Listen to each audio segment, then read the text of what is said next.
Assalamualaikum warahmatullahi wabarakatuh.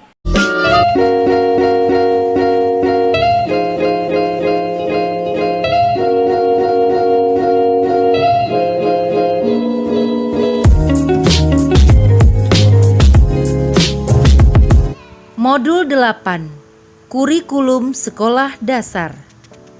Kegiatan belajar 1.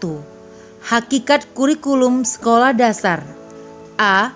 Kedudukan kurikulum dalam pendidikan.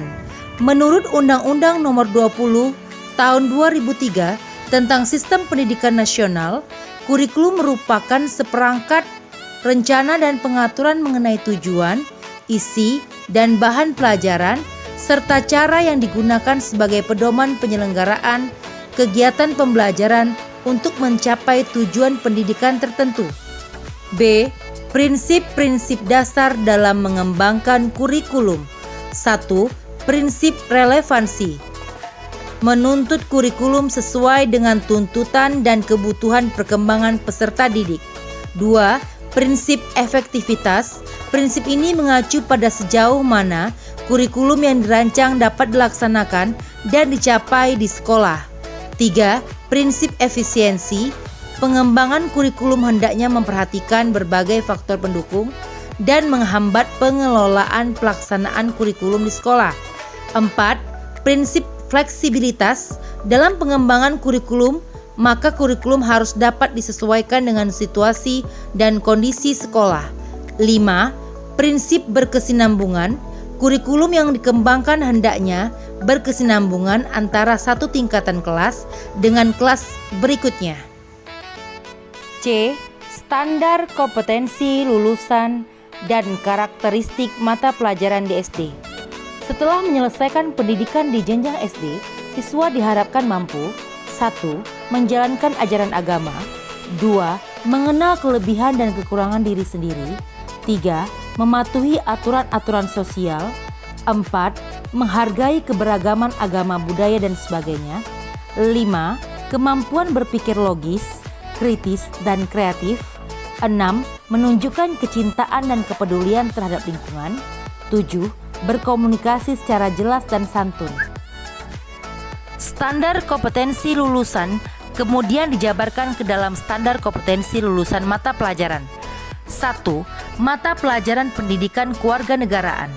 Diharapkan siswa mampu menerapkan hidup rukun di rumah dan di sekolah, sikap cinta lingkungan dan demokratis, sikap jujur, disiplin, dan lain-lain. 2. Mata pelajaran bahasa Indonesia. Diharapkan siswa mampu dalam aspek mendengarkan, memahami wacana lisan, perintah, penjelasan, serta berbagai bentuk karya sastra. Aspek berbicara. Peserta didik diharapkan mampu mengungkapkan pikiran, perasaan, tegur sapa, percakapan, dan lain-lain. Aspek membaca. Peserta didik diharapkan mampu menggunakan berbagai jenis wacana, teks panjang, dongeng, dan lain-lain. Aspek menulis. Peserta didik diharapkan mampu melakukan berbagai jenis kegiatan seperti membuat karangan, teks pidato, laporan, ringkasan, dan lain-lain. 2. Mata pelajaran matematika. Siswa diharapkan mampu memahami konsep bilangan bulat, pecahan, bangun datar, konsep ukuran dan pengukuran berat, panjang, luas, volume, sudut, grafik, diagram, modus, dan lain-lain. 3. Mata pelajaran IPA. Siswa diharapkan mampu melakukan pengamatan terhadap gejala alam, penggolongan hewan dan tumbuhan, memahami bagian-bagian tubuh manusia, hewan, dan tumbuhan. Kegiatan belajar 2. Karakteristik mata pelajaran di sekolah dasar. 1. KTSP merupakan kurikulum yang bersifat lokal atau desentralistik tetapi berorientasi nasional. 2.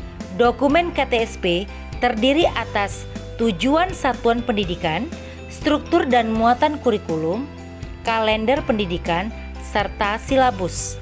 3.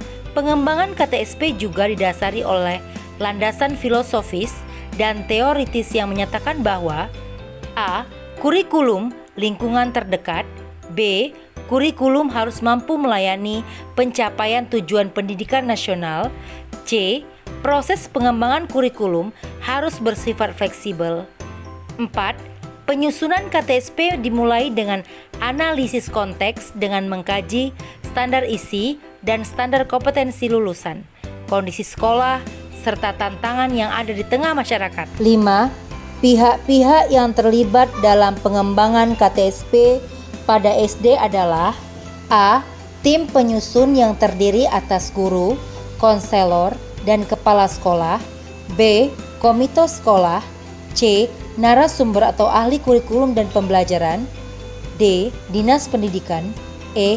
Pihak lain terkait. Wassalamualaikum warahmatullahi wabarakatuh.